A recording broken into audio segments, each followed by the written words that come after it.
আসসালামু আলাইকুম ওয়া রাহমাতুল্লাহি ওয়া বারাকাতুহু। আলহামদুলিল্লাহ। প্রিয় ভাই ও বোনেরা, সকলেই মহান আল্লাহ সুবহানাহু ওয়া তাআলার ইচ্ছায় সকলেই ভালো আছেন। আজকে আমরা জানব কোরবানির গুরুত্ব সম্পর্কে ও কোরবানি যাদের উপর ফরজ এই বিষয়ে। তাই ভিডিওটি না টেনে সম্পূর্ণরূপে দেখার জন্য বিশেষভাবে অনুরোধ করা হলো। শরিয়াতের পরিভাষায় নির্দিষ্ট জন্তুকে একমাত্র আল্লাহ পাকের নৈকট্য ও সন্তুষ্ট পাওয়ার উদ্দেশ্যে নির্দিষ্ট সময়ে নির্ধারিত নিয়মে মহান আল্লাহ পাকের নামে জবাই করাই হলো কোরবানি। কোরবানি ইসলামের অন্যতম এক নিদর্শন। আল্লাহ সুবহানাহু ওয়া তাআলা বলেন, তুমি তোমার রবের জন্য নামাজ আদায় করো এবং কোরবানি করো। সূরা কাউসার আয়াত নাম্বার 2। আল্লাহর সন্তুষ্টি লাভের উদ্দেশ্যে কোরবানির পশু জবাই করতে হবে। আল্লাহর কাছে কোরবানির পশুর মাংস, রক্ত পৌঁছে না, বরং আল্লাহর কাছে তোমাদের তাকওয়া তথা একনিষ্ঠভাবে সম্পূর্ণ আমল পৌঁছে। সূরা মাইদা আয়াত নাম্বার 37। হাদিসে ইরশাদ হয়েছে, হযরত যায়েদ ইবনে আকরাম বলেন, সাহাবায়ে কেরাম নবীজি সাল্লাল্লাহু আলাইহি ওয়াসাল্লামের কাছে জিজ্ঞাসা করলেন, কোরবানি কি? নবীজি সাল্লাল্লাহু আলাইহি ওয়াসাল্লাম বলেন, কোরবানি হলো তোমাদের পিতা হযরত ইব্রাহিম আলাইহি ওয়াসাল্লামের সুন্নাত। সুবহানাল্লাহ, সুবহানাল্লাহ। এতে আমাদের সওয়াব কি?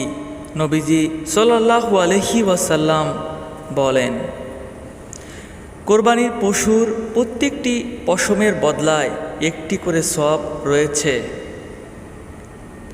ভেড়া সম্পর্কে জিজ্ঞাসা করা হলে তিনি বলেন, ভেড়ার প্রত্যেকটি পশমের বদলায়ও একটি করে সওয়াব রয়েছে। মুসনাদে আহমদ। কোরবানি ওয়াজিব হওয়ার শর্ত সম্পর্কে আমরা এখন জানব। 1 নাম্বার, মুসলিম হওয়া, অতএব অমুসলিমদের উপর কোরবানির বিধান প্রযোজ্য হবে না। 2 নাম্বার হলো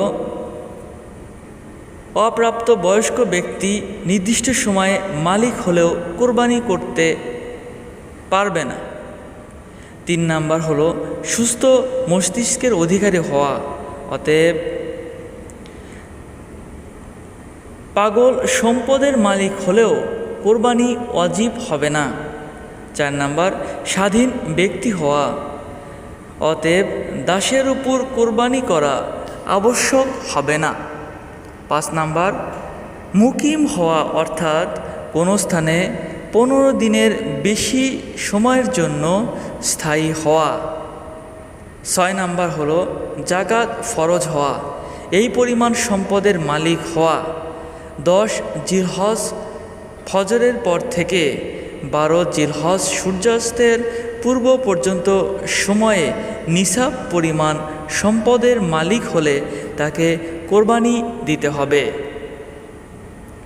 কোরবানির ওয়াজিব হওয়ার জন্য ওই সম্পদ 1 বছর অতিক্রম হওয়া শর্ত নয়।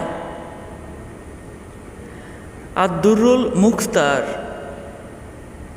আর নিসাব পরিমাণ সম্পদ বলতে 7.5 তোলা স্বর্ণ বা 52 ভরি রূপা হয়ে থাকে, অথবা প্রয়োজনের অতিরিক্ত সম্পদ মিলে 52 ভরি রূপার সমমূল্যের হয়, তখন কোরবানি করা ওয়াজিব হয়। ভিডিওটি ভালো লাগলে অবশ্যই লাইক এবং সাবস্ক্রাইব করতে ভুলবেন না। আসসালামু আলাইকুম।